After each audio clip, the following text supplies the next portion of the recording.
உண்மையில் மேய்ச்சல் சமூகம் என்பது ஒன்றல்ல, பல. உலகெங்கும் 4 வகையான மேய்ச்சல் விலங்குகளை மனிதன் பழக்கப்படுத்தினான். அவை பசு, எருமை, வல்லாடு, செம்மறியாடு. இவை ஆதி காலத்தில் மனிதனின் உணவுக்கு ஆதாரமானவை. வேறு விதமான பல விலங்குகளை பல்வேறு பயன்பாடுகளுக்காக மனிதன் பழக்கினான். வேட்டைக்கு நாய்கள், சவாரிக்கு குதிரை, செய்தி அனுப்ப புறாக்கள் போன்றவை அவை. இந்திய நிலப்பரப்பில் உணவுக்காக பழக்கிய அந்த 4 விலங்குகளுள் செம்மறியாடு வடநாட்டைச் சேர்ந்தது, வல்லாடு தென்னாட்டைச் சேர்ந்தது. இயல்பாகவே விலங்குகள் அவை ஏற்படுத்தும் சத்தங்களின் அடிப்படையிலேயே பெயர் பெற்றன. செம்மறியாடு யா வென்று கத்துவதால் அவை யாடு என்று பெயர் பெற்றன. யாடு மேய்ப்பவர் யாதவர். ஆதியில் இவர்கள் வடநாட்டைச் சேர்ந்தவர்கள். ஏனென்றால் யாடு வடநாட்டு விலங்கு. இதற்கு 2 காரணங்கள் உண்டு. செம்மறியாடுகள் நிறைய முடியோ அல்லது சடைமுடியோ கொண்டுள்ளன. தென்னிந்தியாவை விட வட இந்தியா குளிர்காலத்தில் அதிகமாக குளிராய் இருப்பதால் இந்த குளிரை தாங்கவே அவை முடிகொண்ட விலங்குகளாக உள்ளன.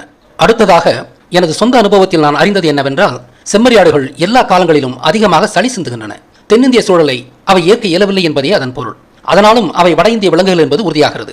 செம்மறியாட்டின் மற்ற குணாதிசயங்கள், அவை குழந்தை குணமுள்ள விலங்குகள், மந்தை மனப்பான்மை கொண்டவை, சுலபமாக மேய்க்கக்கூடிய விலங்குகள். அவை பெரும்பாலும் புல்லை மட்டும் உண்டு வாழ்பவை. சுருக்கமாக சொன்னால், செம்மறியாடுகள் பூர்வீகத்தில் தென்னிந்தியாவைச் சேர்ந்தவை அல்ல, வட இந்தியாவிலிருந்து சமீபத்தில் கொண்டு வரப்பட்டவையே.